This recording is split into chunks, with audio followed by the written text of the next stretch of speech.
ஆண்டவரும் இரட்சகருமாகிய இயேசு கிறிஸ்துவின் இனிய நாமத்தில் உங்கள் யாவருக்கும் அன்பின் வார்த்தைகளை தெரிவித்துக் கொள்கிறேன். அருமையான தேவ பிள்ளைகளே, new day new hope daily devotion மூலமாய் இந்த நாளில் கூட உங்களை சந்திப்பில் நான் மிகுந்த மகிழ்ச்சி அடைகிறேன். அல்லேலூயா. இன்றைக்கு கூட கர்த்தர் நமக்கு கொடுக்கிற வார்த்தை என்ன? உபாகம் புஸ்தகம் 1 அதிகாரம் 31 வசனத்தை கூட வாசிக்க கேட்போம். ஒரு மனிதன் தன் பிள்ளையை சுமந்து கொண்டு போவது போல நீங்கள் இவ்விடத்திற்கு வரும் வரைக்கும் நடந்த வழிகள் எல்லாவற்றிலும் உங்கள் தேவனாகிய கர்த்தர் உங்களை சுமந்து கொண்டு வந்ததை கண்டீர்களே. இஸ்ரவேல் ஜனங்களுக்கு ஆண்டவர் சொல்றார். அப்படின்னா இந்த பாலும் தேனும் ஓடுகிற வாக்குத்தத்தம் பண்ணப்பட்ட கானான் தேசத்தை சுதந்தரிப்பதற்கு சொல்ற நடந்து வந்த வழிகள் எல்லாவற்றிலும் உங்கள் தேவனாகிய கர்த்தர் உங்களை சுமந்து கொண்டு வந்தார். அல்லேலூயா. எவ்வளோ நல்ல தகப்பன்ல தேவ பிள்ளைகளை. அன்னைக்கு இஸ்ரவேல் ஜனங்களை அந்த வாக்குத்தத்தம் பண்ணப்பட்ட கானான் தேசத்துக்கு கர்த்தர் சாதாரணமாக அழைத்து வரல, எத்தனை விதமான அற்புத அடையாளங்கள். ஆமென். எவ்வளவு தன்னுடைய வல்லமையை காண்பிக்க முடியுமோ காண்பித்து ஓங்கிய புயத்தினால பலத்த கரத்தினால அவளை விடுவித்து கொண்டு வந்து இங்கே இன்னொரு காரியத்தை சொல்றாரு.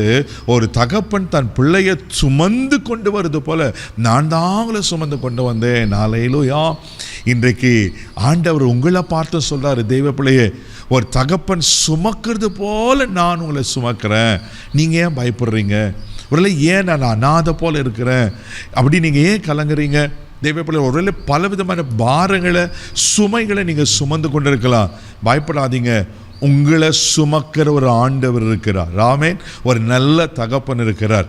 அவர் எங்களை ஒரு நாளை கைவிட மாட்டார். தெய்வ பிள்ளையில உண்மையாக சொல்கிறேன், இந்த இஸ்ரவேல் ஜனங்கள் முரட்டாட்டமான ஜனம், கண்ணங்கா கழுத்தொழிச்சனோ, ஆண்டருக்கு பல வித கீழ்ப்படியாத கோபத்தை வர வச்சனோ, அப்படிப்பட்ட ஜனத்தின் மேலேயே அவர் அக்கறை வச்சு, ஏன்னா அந்த ஜனங்கள் அவருடைய சொந்த ஜனங்களாக இருந்தாங்க.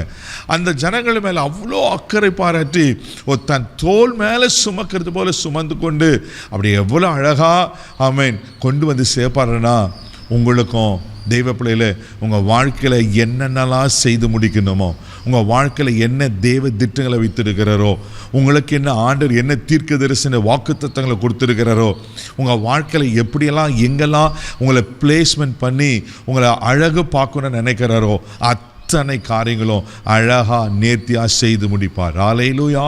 ஏன்னா உங்களை சுமக்கிற ஒரு தகப்பன் இருக்கிறார்.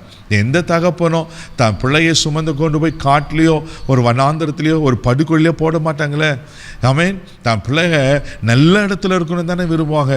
ஒரு உலக பிரகாரமான தகப்பனுக்கே அப்படியே போட்ட இருதயம் இருக்குமானா பரம தகப்பன், நம்மளை உண்டாக்கின தகப்பன் நம்மளை ஒரு நாளை கைவிட மாட்டார். அல்லேலூயா. அதே உபாகம் புஸ்தகம் 32 அதிகாரம் 11 வசனத்தை கூட நீங்கள் வாசிக்கும் போது இப்படியே சொல்லப்பட்டிருக்கு. வாசிக்க கேட்போம். கழுகு தன் கூட்டை கலைத்து தன் குஞ்சுகளின் மேல் அசைவாடி தன் செட்டைகளை விரித்து அவைகளை எடுத்து அவைகளை தன் செட்டைகளின் மேல் வைத்து சுமந்து கொண்டு போகிறது போல. பாருங்க, ஒரு அழகான ஓமையை ஆண்டவருங்க சொல்லுகிறார்.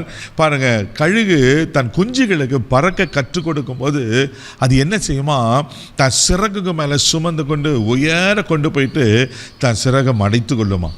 அந்த குஞ்சுகளும் ஐயோ அம்மா அப்படி கத்தி ஒருவேளை பல விதமான அவன் யோசித்துருக்கோம், அம்மாவுக்கு அறிவே இல்லையா, அம்மா என்னை கைவிட்டாங்களா அப்படின்னு சொல்லிட்டு. ஆனால் விழுகிற சமயத்தை மறுபடியும் வந்து தன் சிறகை விரித்து அப்படியே சுமந்து கொண்டு போகுமா. அல்லேலூயா. ஒரு பறவை கழுகுக்கே அப்படியேப்பட்ட அறிவு இருக்குமானா, தெய்வ பிள்ளையில நம்ம ஆண்டவர் நம்மளை சுமக்கிற தெய்வம் இருக்கிறார். பயப்படாதீங்க. ஆமென். ஒரு தகப்பன் சுமக்கிறது போல உங்களை சுமந்து கொண்டு இருக்கிறார். என்ன பாரங்களை சுமந்துட்டு இருக்கிறீங்க அம்மா? என் அன்பு தகப்பனே, தாயே, என் அன்பு வாலிப சகோதரனே, சகோதரியே, தெய்வ பிள்ளைகளை, நீ என்ன பாரத்தை சுமந்து கொண்டு இருக்கிறீங்க? இனி என்னால் தாங்க முடியாது பிறகு அவ்வளோதான், இனி அவ்வளோதான் விழுந்துடுவனோ கலங்கி கொண்டிருக்கீங்களா?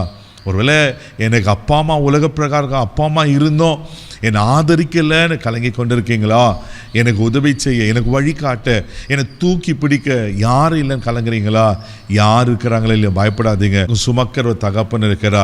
உங்கள் பாரங்களை அப்படி 2024 ஆண்டுகள் முன்பாக சிலுவையில் சுமந்துட்டார். உங்களை கைவிட மாட்டார், உங்களை வழி நடத்துவார். ஆமென். உங்களை கொண்டு போய் சேர வேண்டிய இடத்துல உங்கள் வாழ்க்கையில் செய்ய வேண்டிய காரியங்களை அழகாக செய்து முடிப்பார். கண்களை மூடி நம்ம ஜெபிக்கலாம். அன்பு தகப்பனே, உமக்கு நன்றி சொல்லி துதிக்கிறோம், உம்மை ஸ்தோத்திரிக்கிறோம்ப்பா. ஆண்டவரே, ஆமென். ஒரு தகப்பன் சுமக்கிறது போல எங்களை சுமக்கிற தகப்பன் அப்பா. ஆண்டவரே மக்கு ஸ்தோத்திரம் ஆண்டவரே. யார் ஒரு தனிமையில் அனாதை போல இருக்கிறன்னு கஷ்டப்பட்டு கொண்டு இருப்பாங்கன்னா, ஒருவேளை எப்படிப்பட்ட பாரங்களையும் சுமந்து கொண்டு இருப்பாங்கன்னா, இன்றைக்கி அதெல்லாம் விடுவித்து இதில் ஆசீர்வதித்து ஆண்டவரே மக்கு சோதனைகளை செய்ய வேண்டிய நன்மையான காரியங்களை செய்யும்படியாக ஜெபிக்கிறோம். ஆசீர்வதியும் இந்த நாள் முழுதும் கரப்பிடித்து நடத்தும் கிருபை ஒப்பு கொடுக்கிற மகிமமாக்க செலுத்துகிற இயேசுவின் மூலம் ஜெபங்கள் பிதாவே, ஆமென். அவர் உங்களை சுமக்கிற தகப்பன். தைரியமாக போங்க. God bless you.